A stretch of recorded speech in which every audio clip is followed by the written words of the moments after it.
Okay, bismillahirrahmanirrahim. Innal hamdalillah nahmaduhu wa nastaghfiruhu wa nasta'inuhu wa nastahdihi. A'udzu billahi min syururi anfusina wa sayyiati a'malina. Yahdihillahu fala mudilla lahu wa man yudlil fala hadiya lahu.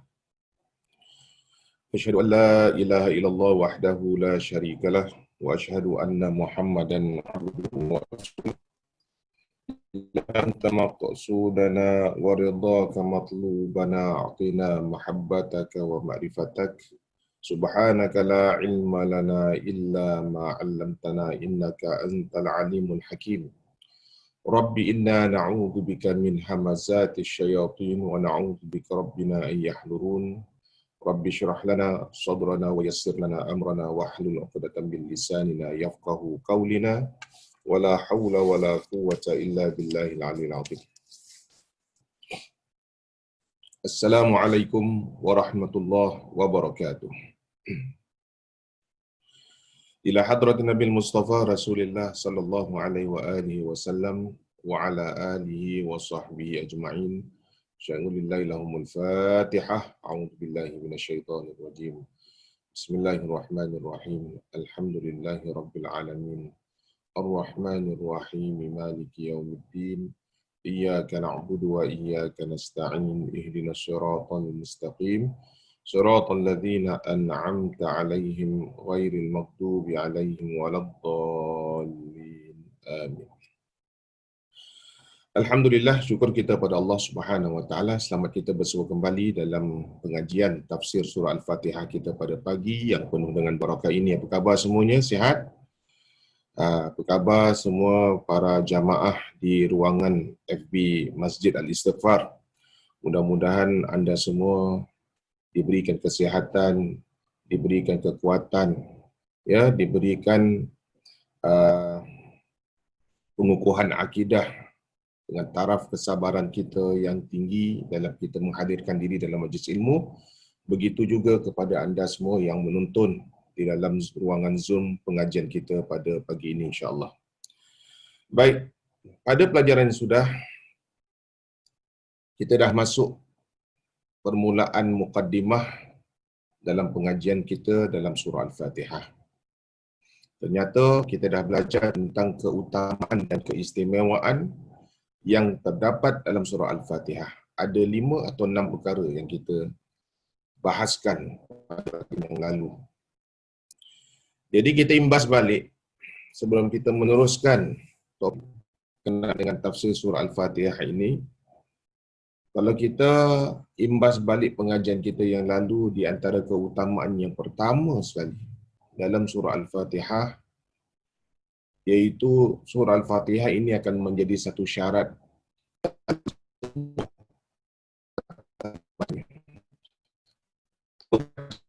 dalam solat sunat kita, solat fardu kifayah kita, kita baca, tidak boleh kita baca dalam bacaan solat kita tanpa ada surah Al-Fatihah. Ini tidak boleh, tak mungkin boleh berlaku. Dan kita dah tahu dalam satu hadis Rasulullah sallallahu alaihi wasallam pernah menyatakan, la salata liman lam yaqra bi Fatihatil Kitab atau kama qala, tidak dinamakan suatu salat itu kalau tidak dibaca surah Al-Fatihah. Jadi surah Al-Fatihah ini merupakan satu bacaan yang rukun, baik dalam salat fardu maupun salat sunat maupun salat apa saja. Tidak sah malahan kalau anda baca dalam salat tanpa surah Fatihah. Anda boleh baca doa-doa yang dalam salat anda. Anda boleh baca surah-surah dalam solat anda. Tapi kalau tidak ada surah Al-Fatihah, maka solat anda tidak dikira sah. Jadi itu dah merupakan satu rukun yang penting dalam solat wajib maupun dalam solat sunnah maupun dalam solat apa saja, fardu kifayah dan sebagainya. Itu satu. Yang kedua, surah Al-Fatihah ini dianggap sebagai surah yang paling agung yang Allah Ta'ala turunkan ke atas junjungan Nabi besar kita, Nabi Muhammad sallallahu alaihi wasallam. Ia merupakan induk daripada surah-surah yang lain. Sebab itu walaupun surah Al-Fatihah ini datang kemudian, tetapi dia dipilih untuk menempatkan kedudukan surah yang pertama dalam semua surah yang Allah Ta'ala datangkan. Jadi surah Al-Fatihah ni kalau kita lihat buka Quran, dia akan berada di permulaan awal surah yang pertama dalam Quran, iaitu surah Al-Fatihah. Sesuai pula dengan namanya Al-Fatihah, iaitu surah pembukaan. Kita tengok surah yang lain yang hebat-hebat, yang panjang-panjang belaka. Tetapi surah Fatihah itulah yang paling depan sekali. Kenapa? Sebab Allah kepada baginda Nabi Muhammad sallallahu alaihi wasallam yang tidak ada isi kandungannya, tidak ada kelebihannya kalau dibandingkan pada surah maupun pada kitab-kitab yang pernah Allah Ta'ala turunkan. Dan apa kalau kita lihat dalam satu hadis Nabi, Rasulullah pernah mengatakan, demi zat yang jiwaku di tangannya, tidaklah diturunkan tidak diturunkan di Taurat, tidak diturunkan di Injil, tidak diturunkan di Zabur, dan di dalam Quran itu juga sendiri yang lebih agung yang diberikan kepadaku. Jadi itu surah Allah buat khusus untuk Nabi besar kita Nabi SAW itu sebagai hadiah. Dan alhamdulillah, walaupun Fatihah ni hadiah Allah kepada baginda, baginda pula hadiahkan kepada kita. Disuruhnya kita baca, disuruhnya kita beramal, bukan hanya dalam salat saja, luar salat pun bacaan Fatihah itu dia ada kelebihan-kelebihan yang tersendiri. Lepas tu ulama pilih surah Al-Fatihah tu dalam upacara bila buka majlis Al-Fatihah. Bila buka majlis ilmu, semua dengan Al-Fatihah. Apabila kita nak beruqyah pun, Al-Fatihah menjadi pilihan untuk dapatkan ruqyah. Ini semua ada dalil-dalil. Jadi walaupun surah tu pendek, dalam solat dibaca pada setiap rakaat. Tetapi surah lain tak dibaca pada setiap rakaat. Hanya Fatihah saja dibaca dalam setiap rakaat. Kalau kita sembahyang zuhur, 4 rakaat lah dengan baca Fatihah. Kalau kita sembahyang duha sampai 12 rakaat sekalipun, 12 rakaat sekalipun anda kena baca Fatihah. Ya. Jadi ini kalau kita baca salat tarawih sekalipun sampai 23 rakaat pun tak boleh tinggal surah Al-Fatihah. Ini kelebihannya. Sebab tu ada ulama mengatakan tak salah kalau kita hadiahkan Fatihah ini kembali kepada Rasulullah. Sebab tu tadi bila kita mengaji tadi, bila kita buka dalam pembukaan pengajian kita, Nabi Muhammad sallallahu alaihi wasallam wa ila azwajihi wa dzurriyyatihi, ya, kita boleh hadiahkan Fatihah kepada bapa mak itu kita. Kiriman surah Fatihah ni adalah apa, satu kelebihan yang boleh kita sampaikan kepada keluarganya, zuriatnya, isteri-isterinya,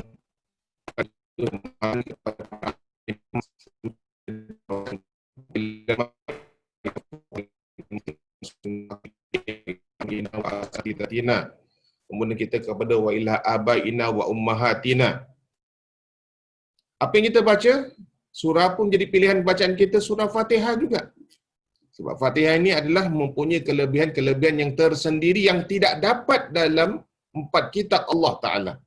Hatta dalam Quran. Dia adalah merupakan surah yang sangat special, tuan-tuan. Ya. Baik, kemudian di samping itu juga yang ketiga, sesungguhnya surah Al-Fatihah itu boleh menyembuhkan suatu penyakit. Boleh menyembuhkan suatu penyakit kalau tidak hafal kita surah-surah yang lain untuk mendapatkan ruqyah. Kalau mungkin kita tak hafal surah-surah yang khusus untuk kita membaca ayat-ayat ruqyah, cukup dengan bacaan Al-Fatihah anda saja sudah cukup untuk dibaca dalam air, ditiup, ya, anda boleh membacanya dengan apa cara sekalipun. Yang penting surah Fatihah tu lengkap 7 ayat. Sebab tu kalau kita lihat surah Al-Fatihah tak boleh kita baca separuh-separuh. Surah lain kita baca separuh-separuh tak menjadi masalah. Dalam solat anda baca ayat pertama sampai ayat pertama sampai 5 umpamanya surah Al-Baqarah. Ayat rakaat kedua tak semestinya anda sambung. Anda boleh baca pilihan yang lain dalam surah-surah yang. Tapi Fatihah ni dia punya set ni 7, anda tak boleh pisahkan. Dan termasuk dengan basmalahnya sekali. Itulah kelebihan yang ada dalam surah Al-Fatihah ni tadi. Dan ini terbukti bahawa surah Al-Fatihah ni boleh mengobati mereka yang mengamalkannya. Jika tidak ada ubat-ubat yang lain sebagai alternatif, anda boleh gunakan bacaan surah Al-Fatihah. Dalam satu kenyataan, dalam hadis diriwayatkan oleh Imam Al-Bukhari dan Muslim dari sahabat Abu Sa'id Al-Khudri radhiyallahu anhu, Nabi sallallahu alaihi wasallam pernah bersabda bahawa ada sekelompok sahabat Rasulullah sallallahu alaihi wasallam berada di perjalanan safar lalu melewati suatu kampung. Jadi dalam hadis tersebut menceritakan bahawa ada kumpulan orang-orang Islam ni datang satu kampung. Mereka sampai di sana, mereka mau beristirahat. Jadi bila mereka mau beristirahat di satu kawasan ini, dalam ceritanya ada huraian para alim ulama mengatakan kononnya mereka minta makanan dan minuman tidak diberikan penduduk tersebut. Jadi penduduk tersebut mengabaikan mereka, mengenepikan mereka sebab mereka adalah rombongan orang-orang Islam. Ini di awal mula dakwah Nabi. Jadi kita tengok orang-orang musyrikin yang berada di mana-mana, bukan hanya di Mekah saja, dia ada di mana-mana. Mereka tahu yang Rasulullah sedang bawa ajaran Islam. Cuba hendak membasmikan ajaran datuk nenek moyang mereka. Jadi mereka merasa marah. Pada awal mulanya mereka merasa marah. Jadi mana-mana orang-orang Islam yang datang kepada mereka, mereka tak mau layan. Ibarat kata seolah-olah mereka ni diboikot. Baiklah, jadi mereka pun berteduh di bawah pokok. Kemudian tiba-tiba ada datang satu hamba Allah. Dari jauh mereka nampak datang, bergegas kepada mereka dengan minta kalau sekiranya kalau ada di antara mereka seorang doktor yang boleh mengobati penghulu mereka yang sedang disengat kala jengking. Ya. Jadi setelah itu mereka, di antara mereka ni ada di antara kira sahabat yang bangun untuk cuba dengan pendekatan surah Al-Fatihah ini dia bacanya, kemudian dia pergi berubat. Dia tiup kat dalam air surah Al-Fatihah, kemudian dia semburkan di kaki yang terkena sengatan ni tadi, dan dengan kuasa Allah Subhanahu Wa Taala tiba-tiba sembuh. Jadi sebelum untuk melakukan perubatan tersebut, ditanya, apakah upahannya kalau sekiranya mereka dapat menyembuhkan penghulunya? Jadi dia akan menghadiahkan beberapa ekor kambing yang besar. Jadi ini sebagai upahannya. Dan Alhamdulillah, dengan berkat surah Fatihah yang dibacanya, tiba-tiba jadi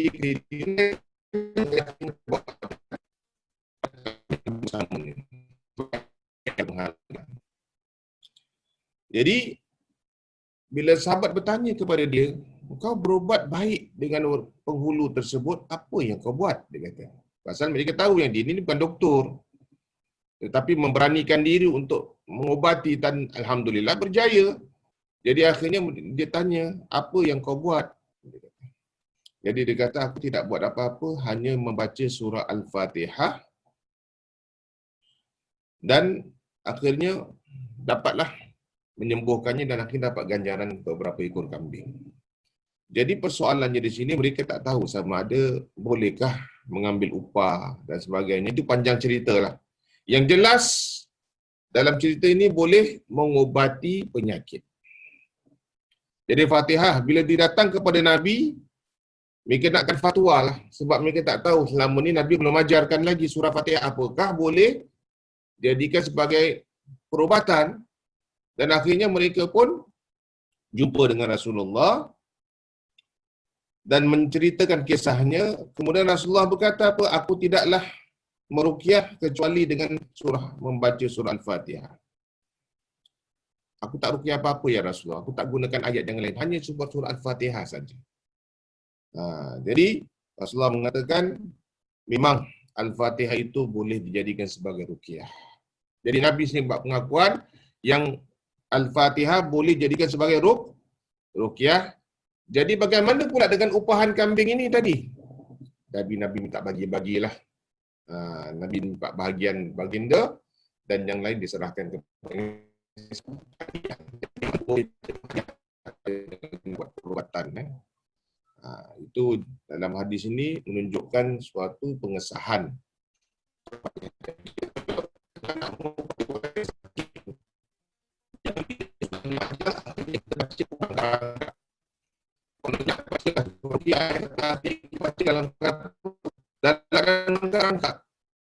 Dalam keadaan yang tak stabil. Jadi inilah jadinya akhirnya surah Fatihah cukup. Sebab surah Fatihah memang kita kata semua orang boleh baca, semua orang hafal. Tak wajarlah kalau kita orang Islam tak hafal surah Fatihah. Ini kita tak tahu apa nak cakap. Orang tak sembahyang pun hafal. Maaf cakap kadang-kadang apik pun hafal. Pasal bercampur dengan orang Melayu kita. Hafal surah Fatihah. Saya pernah dengar. Orang yang bukan Islam baca surah Fatihah bukan main lagi. Seolah-olah dia boleh hafal. Pasal apa orang Islam ajar kat dia baca surah Fatihah? Tapi tak boleh diajarkanlah kepada orang yang bukan Islam sebenarnya. Ini Fatihah ni untuk orang Islam aja. Tapi tak tahu macam mana boleh hafal, diajar. Tapi kalau orang kafir boleh hafal, takkan kita orang Islam tak hafal? Itu tak tahu, sangat memalukan. Ya, baik. Berikutnya yang keempat. Apakah kelebihan ataupun keutamaan surah Al-Fatihah? Yaitu mendapat jaminan daripada Allah Subhanahu wa taala. Daripada Abu Hurairah radhiyallahu anhu, Rasulullah sallallahu alaihi wasallam pernah bersabda bahawa Allah berfirman, aku membagi Fatihah antara aku dengan hamba-Ku dua bahagian. Hamba-Ku berhak atas apa yang dimintanya. Ketika seorang hamba membaca Alhamdulillahirabbil alamin, maka Allah berfirman, hamba-Ku memujiku ketika dia mengucapkan Ar-Rahmanir Rahim. Allah berfirman lagi, hamba-Ku memujiku ketika dia mengucapkan Maliki Yaumiddin. Allah berfirman, hamba-Ku mengagungkanku dan mengatakan, hamba-Ku pasrah kepadaku ketika dia mengucapkan Iyyaka na'budu wa iyyaka nasta'in. Dan Allah berfirman, ini hamba-Ku baginya apa yang diminta. Saat dia mengucapkan ihdinas siratal mustaqim, siratal ladina an'amta alaihim ghairil maghdubi alaihim waladdallin, Allah berfirman, ini untuk hamba-Ku dan baginya apa yang diminta. Ini hadis yang diriwayatkan oleh Imam Muslim. Jadi menunjukkan kepada kita, setiap kali bila anda baca surah Al-Fatihah, tidak kira sama ada di luar solat, apalagi dalam solat, sebenarnya ada reply ataupun ada ucapan daripada Allah Subhanahu wa taala. Cuma Allah tak dengarkan anda dengan suara. Allah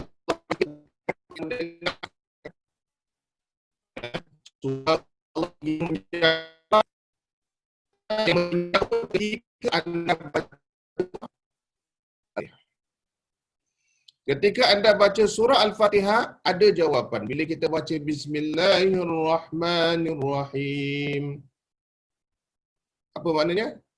Hamba-Ku sedang memuji aku.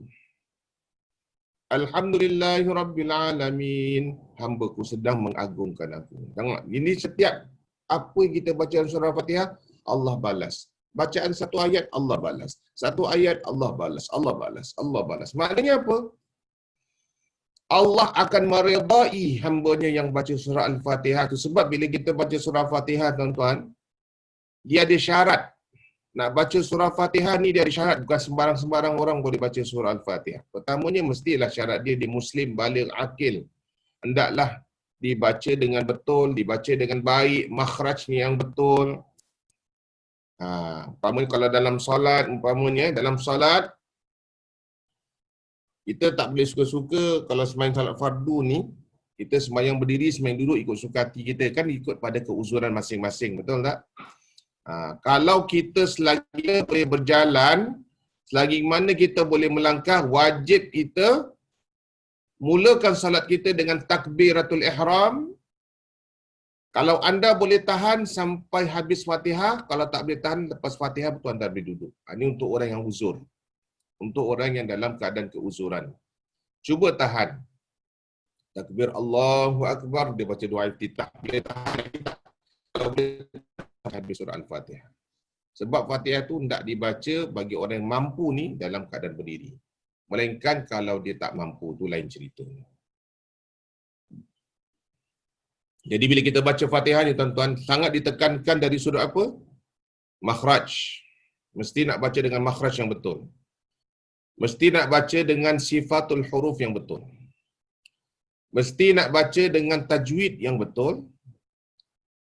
Mesti nak baca dengan jaga panjang pendek yang betul. Sebab apa? Kalau kita baca dalam keadaan yang banyak salahnya, lantaran kita pula tak belajar dan tak mendalami, takut-takut bacaan kita kalau tak sesuai dengan cita rasa keinginan Allah, takut sembahyang kita tak sah. Sebab tu Fatihah termasuk salah satu rukun daripada rukun-rukun solat. Baik. Ini kelebihan. Jadi kita kena ingat, setiap kali bila kita baca Fatihah, tu sebab dia baca pelan. Sebab tu Fatihah tu boleh dibaca dengan 3 keadaan. Boleh dibaca dengan 7 nafas, boleh dibaca dengan 3 kali nafas, dan boleh dibaca dengan 1 nafas. Semuanya Allah Ta'ala terima. Asalkan kita tahu kedudukan yang mana. Kalau kita baca 7 kali nafas, berarti 7 ayat. Fatihah tu 7 ayat, setiap satu ayat 1 nafas. Yang kedua, kalau kita nak baca 3 nafas, kita dah tahu surah Fatihah ni mengandungi 3 bahagian. Pujian, yang kedua apa dia?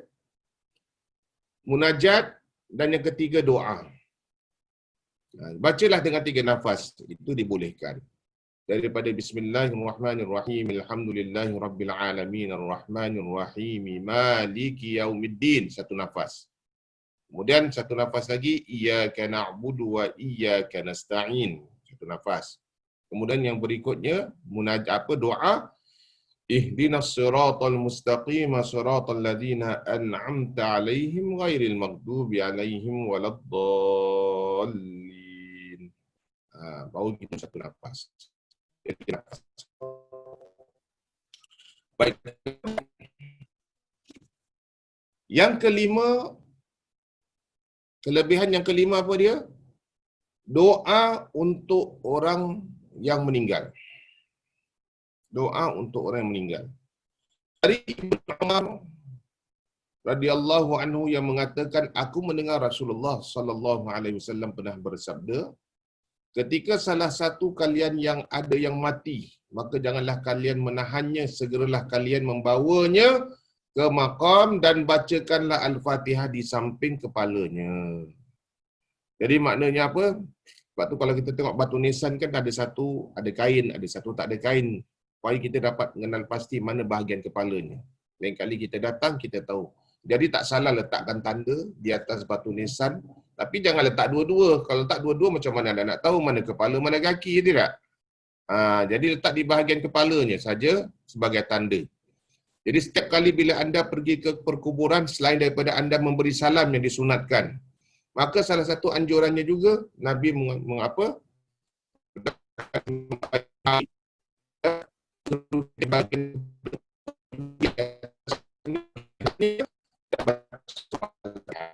Kerana surah Fatihah ni boleh memberikan apa? Nak menunjukkan apa? Boleh meredakan keadaan apa yang berlaku di dalam perkuburan itu.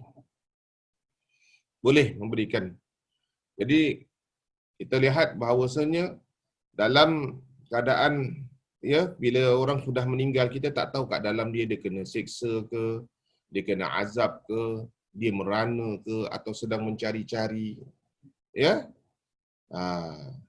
Jadi itu yang bikinkan apa? Bila kita hadiahkan Fatihah, semacam satu semangat, satu harapan.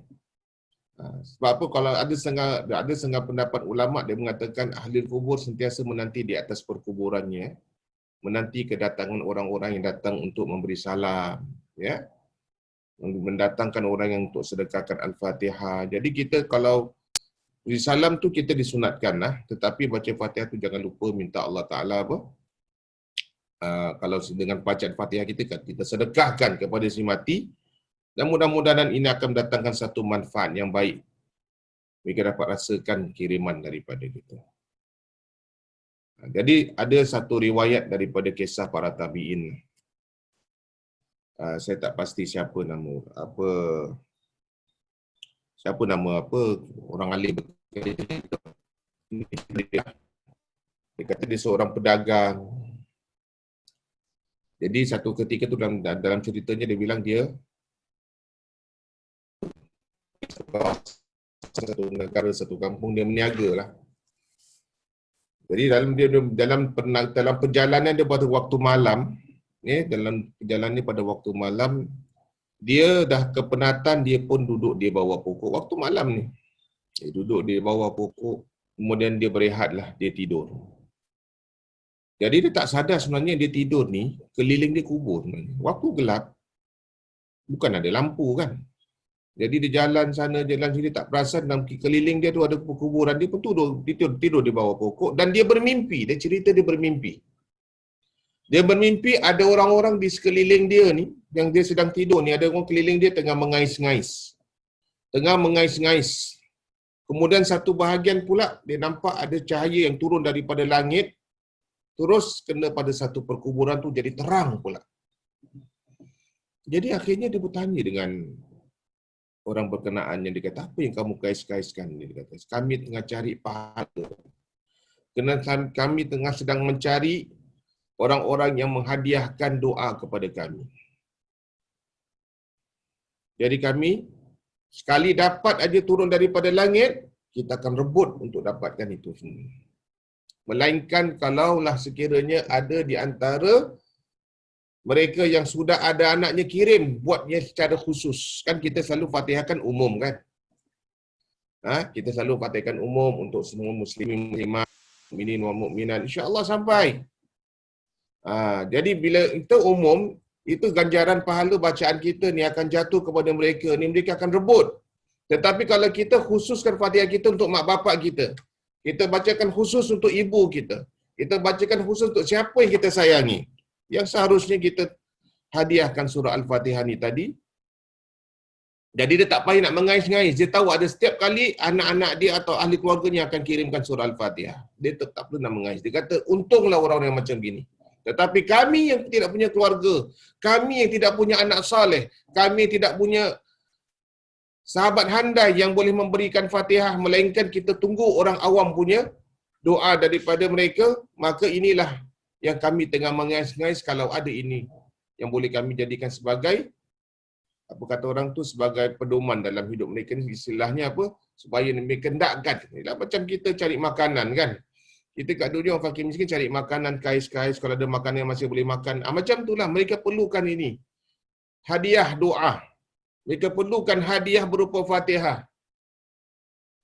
Kesian kalau sekiranya ada mak bapak ni tak ada anak ramai, satu anak pun tak boleh bacakan Fatihah untuk orang tua dia. Jadi akhirnya dia akan jadi seperti orang fakir miskin, mengais-ngais. Jadi dalam tidurnya bila dia terjaga, dia sadar yang dia tidur di keliling kubur, rupa-rupanya keadaan ahli kubur dia ceritakan, dia kata, sedang memerlukan doa daripada kita. Sebab tu kita jangan putus doa. Nampak perkuburan dari jauh, kita beri salam. Setelah kita beri salam, hadiahkanlah Al-Fatihah buat mereka. Dia ibarat kata macam orang tengah lapar, tiba-tiba datang makanan daripada langit. Ada kapal terbang bawa makanan jatuh daripada langit. Mereka rebut tak kalau tengah lapar ni? Tentu akan mereka rebut, mereka akan rakusi makanan tersebut. Jadi sama juga kalau kita hadiahkan sedekahkan Fatihah senantiasa. Setiap lepas salat kita hadiahkan Fatihah. Setiap lepas salat kita hadiahkan Fatihah. Setiap lepas salat kita hadiahkan. Jangan kita lupa pada orang yang meninggal. Kalau besok kita meninggal besok, kita akan mengharapkan doa daripada orang ramai. Maka inilah sebab Rasulullah datangkan macam-macam alternatif untuk datangkan untuk berikan keselamatan kepada ahli kubur. Ni apa dia? Nabi kadang-kadang patahkan ranting daripada pokok yang berdaun yang masih hijau. Nabi pasakkan di atas perkuburan. Kalau Nabi tahu yang dalam kubur tu orang-orang kena siksa. Sekarang Nabi tahu sebab Nabi Allah Taala berikan isyarat kepada Rasulullah sallallahu alaihi wasallam. Tapi kita kalau pergi kubur, mana kita tahu ni kubur kena siksa ke, ni kubur nikmat ke, ni kubur sedang tidur ke, kubur ni sedang mengalami. Kita tak tahu. Jadi bila setiap kali kita tak perlu nak pasak setiap kubur sampai berapa ribu kita nak buat macam tu kan. Tapi cukup dengan anda hadiahkan surah Al-Fatihah untuk semuanya. Maka ini adalah suatu perkara yang sangat disukai lah, ya. Baik. Jadi inilah surah Al-Fatihah ni Rasulullah mengatakan bila kita dah hantar jenazah ke perkuburan, ya, maka bacakanlah Al-Fatihah di bahagian kepalanya. Hadiahkan untuk si mati. Ini di antara kelebihan surah Al-Fatihah yang sangat hebat sekali, walaupun 5 perkara, tapi 5 perkara ni adalah merupakan suatu perkara yang penting dalam kehidupan kita. Baik, tuan-tuan puan dirahmati Allah Subhanahu Wa Taala. Sekarang kita nak belajar tentang nama-nama surah Al-Fatihah. Kalau anda lihat dalam buku kita ni, buku tafsir Quran, ni kitabnya Pelital Quran. Di dalam buku ni, di muka surat 27, hanya 5 saja daripada yang dijelaskan di sini, 5 nama-nama surah Al-Fatihah. Di sini disebutkan pertama Ummul Quran. Salah satu nama surah Al-Fatihah ini dinamakan Ummul Quran, iaitu ibu Quran. Salah satu namanya lagi As-Sab'ul Mathani, yang bererti 7 ayat yang diulang-ulang. 7 ayat yang diulang-ulang, Sab'ul Mathani. Yang ketiga dinamakan Suratul Kanz, Kanzun. Suratul Kanz bererti perbendaharaan Arasy. Salah satu daripada harta yang diarasyi Allah itulah surah Al-Fatihah. Ini yang dihadiahkan kepada Nabi. Kemudian dinamakan juga Suratul Salah, iaitu surah sembahyang. Kerana surah ini dibacakan setiap dalam solat kita. Yang kelima, Suratul Syifa, berarti surah penawar. Jadi kalau kita lihat pula dalam sumber yang lain, ya, umpama dalam kitab Imam Al-Jalaluddin As-Suyuti, di dalam kitabnya Al-Itqan fi Ulumil Quran, beliau menyebutkan bahawa jumlah nama surah Al-Fatihah ni sampai 20-an. Nama surah Al-Fatihah ni boleh sampai cecah kepada 20-an nama. Sedangkan Al-Fairuz Abadi dalam kitabnya Basairul Zawid Tamyiz fi Lataifil Kitabil Aziz, pendapat bahawa Fatihah hampir 30 nama. Jadi ulama tafsir ni, mereka ni ulama ni bila kaji surah Quran ini, mereka namakan surah Quran ini sampai lebih pada 20-30 nama. Okey, kita dah tahu yang 5 perkara kat sini. Kemudian kita nak tahu apa lagi nama-nama yang lain selain daripada apa dinyatakan dalam kitab-kitab para alim ulama ni. Pertama sekali, nama-nama disebut secara jelas di dalam nas. Pertama, Al-Fatihah boleh dinamakan sebagai Fatihatul Kitab atau Fatihatul Quran. Fatihatul Kitab atau Fatihatul Quran. Maknanya apa? Pembukaan kitab, sebab kitab Quran tu bila dibuka saja terus surah Al-Fatihah dan Fatihatul Quran. Pembacaan yang pertama sekali ialah pembacaan surah Al-Fatihah. Sebab dipanggilkan Fatihatul Kitab wa Fatihatul Quran.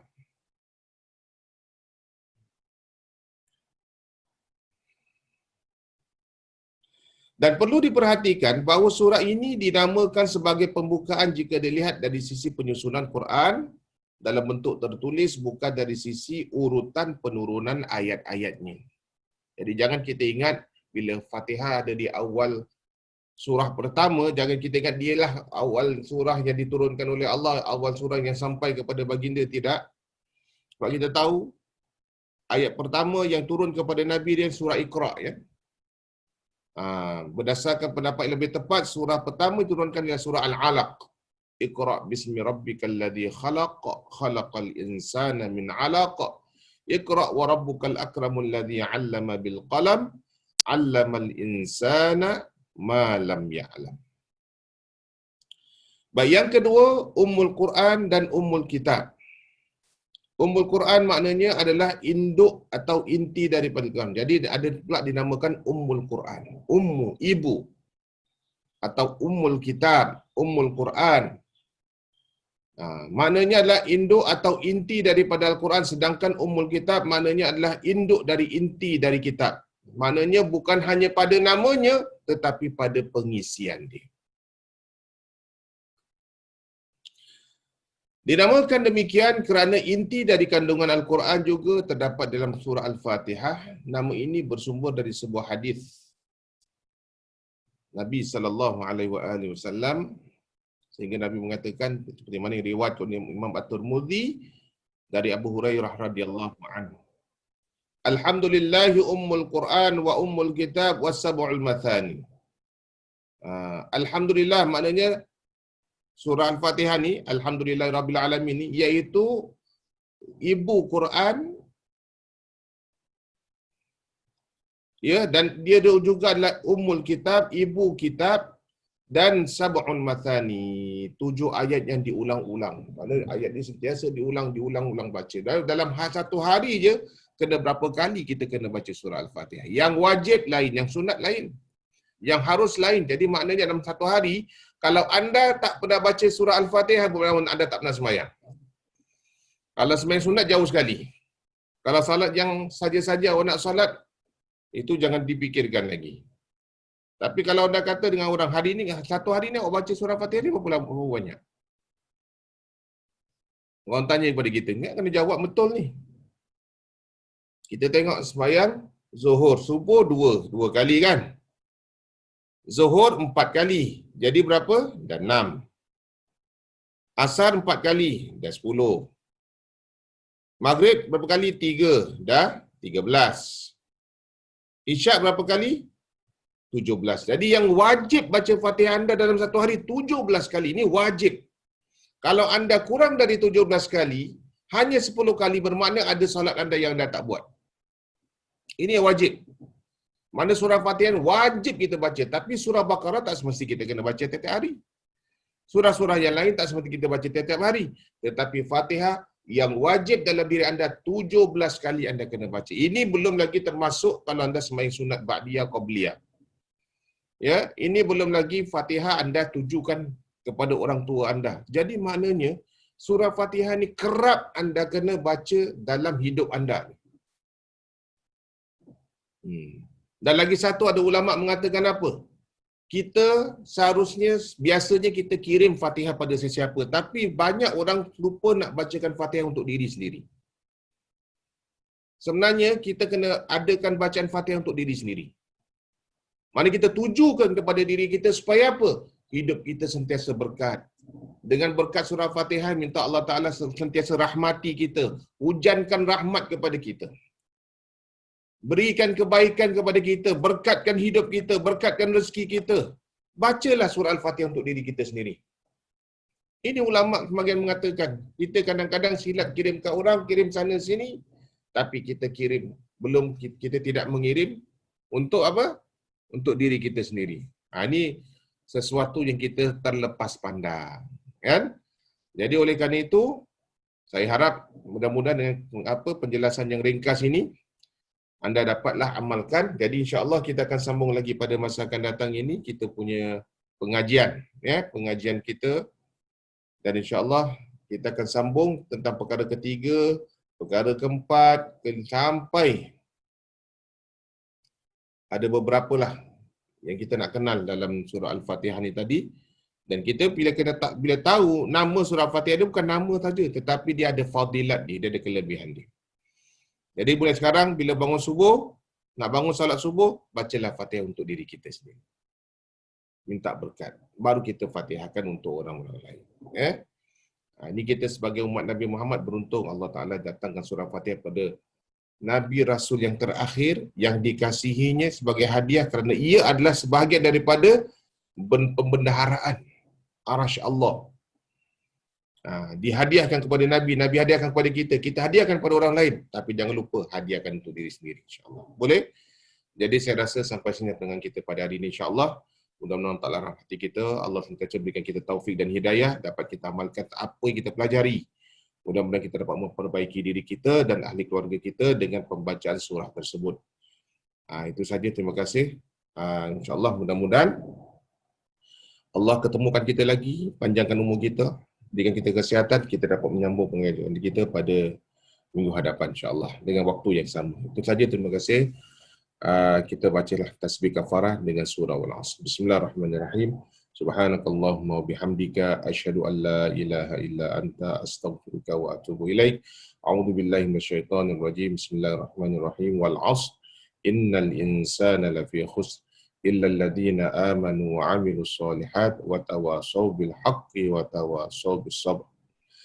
Allahumma arhamna bil Qur'an waj'alhu lana imaman wa nuran wa hudan wa rahmah. Allahumma dhakkirna minhu ma nasina wa 'allimna minhu ma jahilna warzuqna tilawatahu ana al-laili wa atrafan nahar waj'alhu lana hujjatan ya rabbal alamin.